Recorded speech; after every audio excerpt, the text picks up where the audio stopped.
Uh, saya sering mendengar bahwa sholat sunnah itu lebih baik di rumah. Nah ini bagaimana menurut Ustaz? Karena sholat sunnah yang wajib, sholat sunnah, sholat wajib itu umumnya di masjid. Jadi bagaimana menurut Pak Ustaz? Saya pernah dengar bahwa sholat sunnah itu lebih bagus dilaksanakan di rumah. Itu Pak Ustaz. Demikian. Assalamualaikum warahmatullahi wabarakatuh. Assalamualaikum warahmatullahi wabarakatuh. Terima kasih kesempatan yang diberi kepada saya, Pak Ustadz. Saya ingin bertanya ini. Dalam Al-Fatihah waktu salat ini sangat penting sekali. Kalau bacanya tidak benar, berarti salat kita cacat, begitu Pak. Jadi dalam salat ini Al-Fatihah itu yang dikatakan Bapak Ustadz tadi, imam membaca Al-Fatihah. Ada lagi yang saya dengar itu pendapat yang lain, kita ikuti ayat per ayat dalam hati.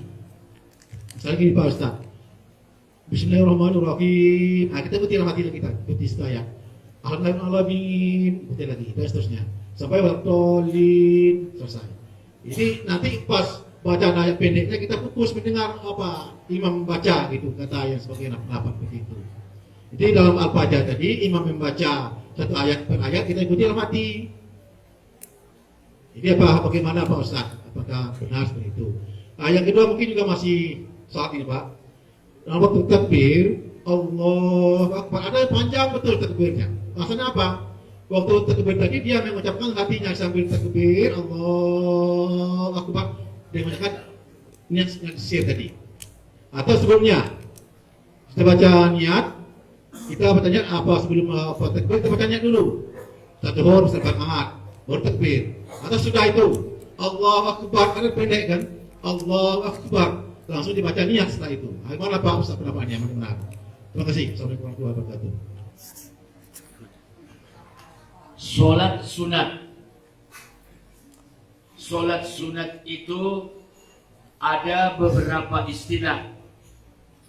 Ada sholatul masnunah, ada sholatul mandubah, ada sholatul nafilah. Tentu itu akan berdampak kepada penetapan hukum. Itu akan berdampak kepada penetapan hukum. Sholat nafilah, sholat masnunah,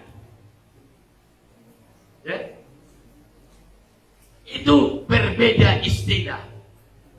Perbedaan istilah itu akan membedakan hukum. Kita berbicara tentang sholat duha, iya. Sholat duha tadi, atau sholat sunat semua? Sholat sunat rawatib.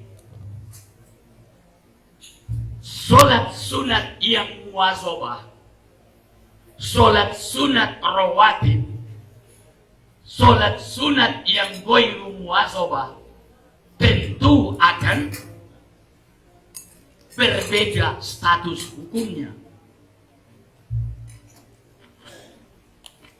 Maka tidak semua serta-merta sholat sunat semua afdolnya di masjid, tapi tidak serta-merta sholat sunat afdolnya di rumah. Tengok dulu sholat sunat apa. Makanya tadi saya tanya, sholat sunat dua atau sholat sunat apa? Karena sholat sunat yang diajarkan Nabi itu tidak sama hukumnya. Ada yang sholat sunat kalau tinggal perlu dikodok.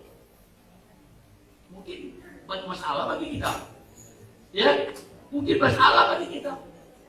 Masa ada sholat sunat yang harus dikodok, ya kan? Tapi kalau kita kaji nanti secara fikih akan ketemu itu, akan ketemu. Sama dengan wirid. Wirid itu hukumnya sunat. Tapi ada wirid, ya, apabila sudah terbiasa kita wiridkan, lalu tinggal sunat di kodok. atau dikerjakan pada waktu yang sholat sunat juga seperti itu. Makanya karena jawabannya, pertanyaannya secara umum, singkatnya gini, ada yang afdolnya di masjid, mayoritas, tapi ada juga yang afdolnya di rumah. Minggu depan kita lanjutkan. Ada, memang ada, tapi ada beberapa macam sholatnya, ada beberapa. Kita lanjut nanti. Ya, karena secara garis besarnya udah dijawab. Ada yang afdolnya di masjid, namun ada juga afdolnya di rumah. Kapan itu dan siapa yang seperti itu? Karena tidak sama. Ada hal-hal berbeda. Bisa saja sunat bagi si suami, tapi tidak sunat bagi. Nanti kita kaji minggu depan, insya Allah. Tidak apa tadi? Tadi apa tadi? Soal niat, kita sependapat semua mayoritas ulama. Kalau ulama sependapat, tentu kita ikuti, ya kan?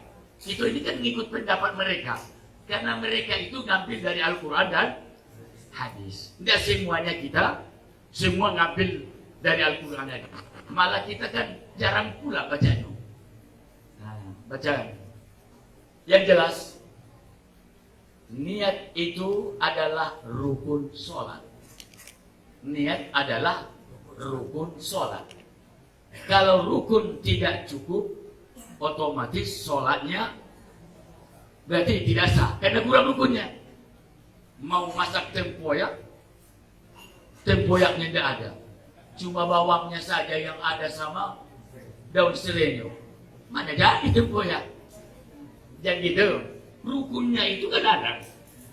Tinggal pertanyaannya tadi, niat itu Pak, sepanjang penjelasan para ulama, terutama dalam mazhab Syafi'i, seperti di dalam kitab Fathul I'anatul Talibin, kitab Qalyubi wa Umayron, dan kitab-kitab yang lain dalam mazhab Syafi'i, semuanya mengatakan niat itu qasdus syai' muqtarinan bi fi'lih.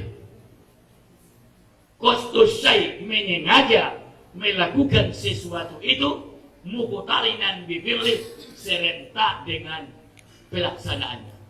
Artinya pas kita Allahu Akbar, mulut mengucapkan takbir, dalam hati aku sholat maghrib 3 rakaat ngikut imam karena Allah.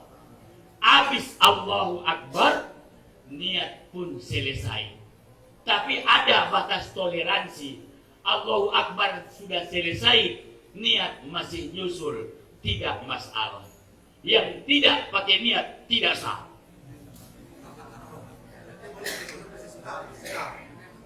Tidak sesudah Pak.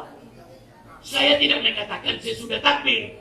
Kalau udah habis takbir baru pasang niat, berarti niatnya setelah takbir. Bukan begitu. Yang saya katakan, habisnya takbir, bacaan takbir, tidak pas dengan habisnya niat. Niatnya terlambat dikit di ujung.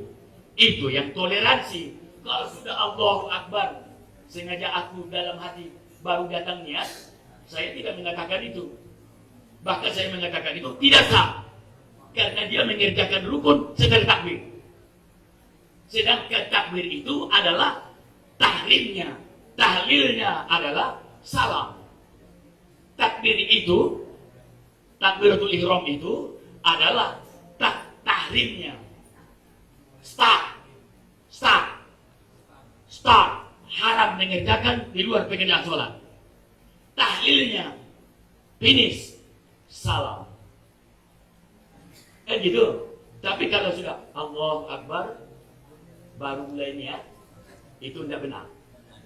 yang saya katakan sudah Allahu Akbar, tapi niatnya tertinggal dikit dalam batas samha toleransi, tapi tidak belakangan habis saja, belakangan selesai. Soal panjang atau pendek, ya kan?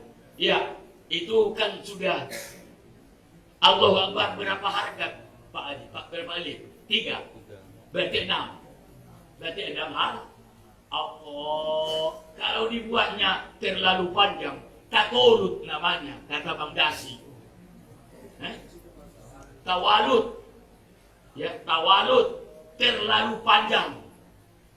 Walaupun suara kita panjang, ada hal saat-saat kita gunakan suara panjang itu, tapi ada saatnya kita batasi penggunaannya, karena dia dibatasi oleh ilmu tajwid. Makanya jangan yang seharusnya 3 alif baru terbang. Kadang-kadang gitu juga. Ada juga yang boleh. Karena mungkin untuk mengambil ancang-ancangnya itu supaya khusyuk, kamu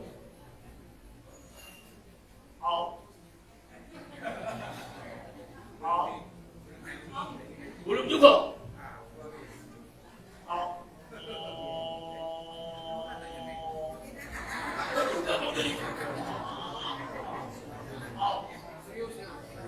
Begitu ya. Itu barangkali itulah variasi kita. Selama itu tidak salah, tentunya tidak masalah. Tapi kalau sudah bergoyang-goyang tangannya setelah takbir, itu jelas batal. Karena bergerak 3 kali berturut-turut kan? Kalau sudah takbir, tapi kalau sebelum takbir dia bergoyang-goyang, tentu tidak masalah. Barangkali Pak, karena waktu terbatas, itu dulu yang saya sampaikan. Cuman Fatihah. Waktu imam baca Fatihah, apakah kita ikuti dalam hati? Dengarkan bagus-bagus. Itu. Makanya perlu berjamaah itu. Salah satu hikmah berjamaah mendengarkan bacaan imam. Supaya apa? Supaya tahu bacaan kita salah. Itu yang pertama. Supaya kita tahu bacaan kita. Kalau imamnya benar bacaannya, macam itu rupanya bacaannya. Kan gitu, kecuali kalau bacaan imamnya salah. Kalau bacaan imamnya salah, akhirnya ikut juga kita salah ya. Nah, jadi awalnya dengarkan.